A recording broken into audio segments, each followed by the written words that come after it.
This program contains subject matter and language that may be disturbing to some viewers. Viewer discretion is advised. The term inhalant does not refer to a specific compound, but to a method of substance use that introduces any wide variety of compounds into the user's body. This intentional inhalation of a volatile substance for the purpose of achieving an altered mental state. Inhalation of a toxic agent is also known as huffing, sniffing, bagging, and spraying. She was studying to be pre-med, but now my sister is a drug addict. Historians believe that the use of inhaled compounds to alter the user's perception of reality may be traced back to ancient Greece. People would inhale fumes from a volcanic vent and then, while in a state of delirium, deliver prophetic statements. Cool, huh? In the 19th and 20th centuries, various solvents became available more easily, and these compounds were quickly abused by inhalation. Until the 1950s and 60s, mainstream media paid little attention until the practice of sniffing glue became popular. Liquid glue often contained the compound toluene, which, when inhaled, can alter the individual's consciousness. Toluene has since been removed from glue. The inhalant that Allison uses is a duster cleaner for computers. The chemical content is called toluene. Avoid skin contact with freezing liquid. Avoid inhalation. Keep out of reach of children. In many third world countries, inhalant abuse helps to dull the individual's awareness of hunger. It is especially popular in Europe and Japan for recreational purposes. Inhalants are not a drug. Inhalants are a range of compounds with the same method of abuse. A true inhalant is absorbed through the lungs and then passed into the general circulation from there. Common inhalants used are various cleaning agents, herbicides, pesticides, gasoline, kerosene, certain glues, paint thinner, and some chemicals used in felt tip markers. There are approximately 1,400 available products to be inhaled worldwide. These products fall under 4 categories called the Espelans classification system: volatile solvents, aerosols, nitrates, and anesthetic gas. Volatile solvents including paint, nail polish remover, and lighter fluid. Aerosols including hairspray, spray paint, and room fragrances. And nitrates including butyl nitrates, amyl nitrate, packaged in ampules or capsules, used for treatment of angina, often broken open and inhaled. General anesthetic gases, called laughing gas by dentists, is often sold at rave concert, and it is the hardest to obtain. According to Anderson and Looms, the peak age of inhalant abuse is 16 to 17 years, with onset in children as young as 11 or 12 years of age. There are reports of children as young as 3 years old abusing inhalants. Therefore, it is important to keep in mind the fact that children do abuse inhalants on occasion. It is thought that over 2 million people in Canada have abused an inhalant in the past year. For children, inhalant use is mainly experimental, and use is limited without the children going on to develop any drug problems. If children were to engage in prolonged periods of inhalant abuse, the number of abusers in the past year would be much higher. One of the main causes of inhalant abuse is the fact that it is readily available in workplaces and in homes. Inhalants are legal, inexpensive, and easy to obtain. Abuse potential: quality and pattern of high, rapid onset of effect, low cost, availability, and legality.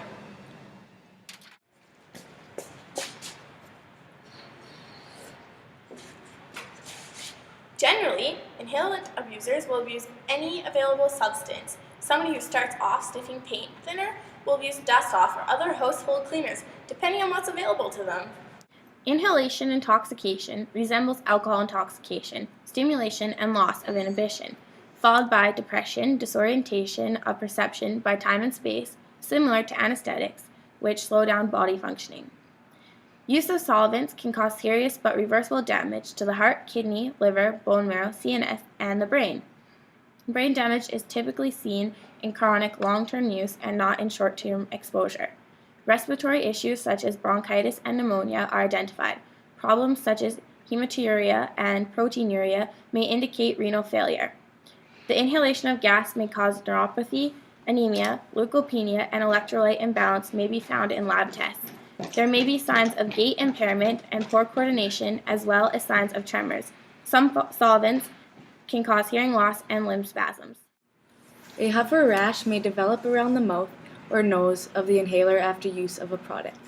Other outward effects of the body include dry skin after contact with a substance that may lead to small cracks that allow bacteria into them. Repellents such as those found in computer cleaners may cause frostbite to the nose or mouth and may compromise the airway. This is how inhalants are used. Using inhalants. We're going to use some inhalants. Let's all use some inhalants. Inhalant use.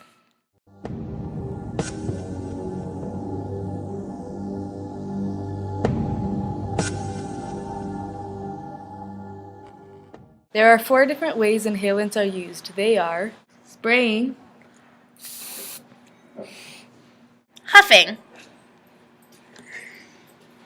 Sniffing. Bagging.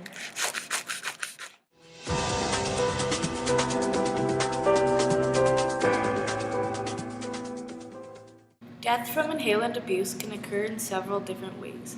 Sudden death. High doses may lead to CNS depression, which can lead to respiratory arrest of lower airway protection reflexes and result in aspiration and a blocked airway. Suicide. The frequent method of inhalation is bagging, in which the inhaler passes out with the bag still wrapped around their head or body, which can cause suffocation. Injury. Often users have a feeling of invincibility, which makes it common for them to try crazy things they wouldn't normally do, such as jumping off a building. The next is suffocation. You can cause asphyxiation by decreasing the oxygen levels in your body.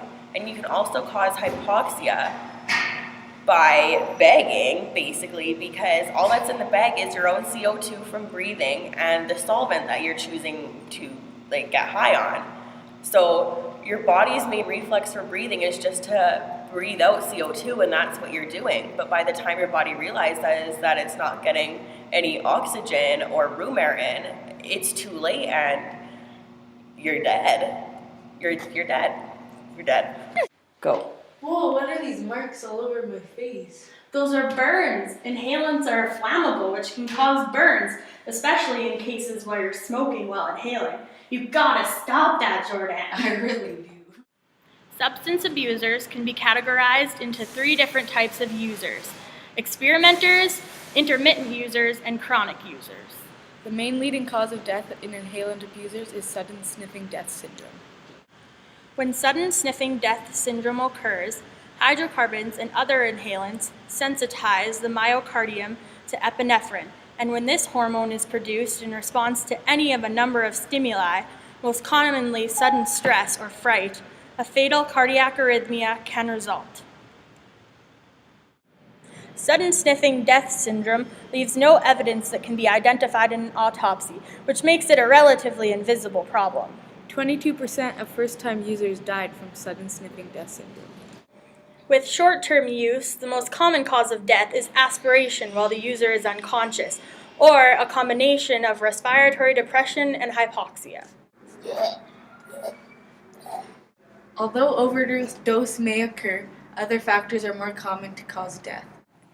In the 1970s, sniffing glue became popular among the youth punk subculture.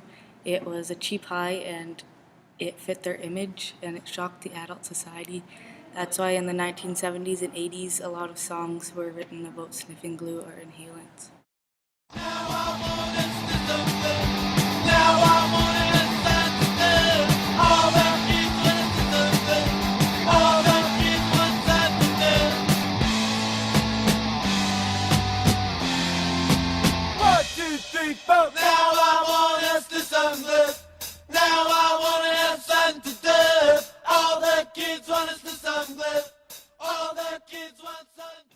Often, one of the most common reasons for experimentation is peer use, as well as the idea that no harm can come from such use. Wrong. Other factors that influence inhalant use are Poor living condition. Trouble with the law. depressive or suicidal behaviors, troubles with family, history of abuse, violence, or abuse of other substances. Solvents and gases are ingredients in hundreds of available and inexpensive products. such as deodorant sprays, hairspray, and air fresheners. Inhalants can be found in households as well as drugstores. Often you don't even have to purchase the product to use it. Many people just go in and sniff whatever they'd like and walk out. Canada has few laws that prohibit the inhaling of substances in public places. That woman rings me up every single day, but the problem is it's not illegal, and I'm over 18. Did you know butane, which is found in lighters, is the most commonly abused solvent in the UK and accounted for 52% of solvent-related deaths in 2000? Benzene, which is found in glues, paints, and furniture wax, can cause bone marrow depression. Toluene, found in rubber, adhesives, and disinfectants, can cause damage to the myelin. A long-term effect of inhalant use is toxicity. This can cause cell death by apoptosis. Female inhalant users who are pregnant have adverse effects on the fetus, such as low birth weight and birth defects similar to those babies born with FAS. There is a very low number of statistics on deaths related to inhalant abuse. This is mostly because they're underreported, because most deaths are categorized as strokes or heart attacks, even if they are because of inhalant abuse. That's the end.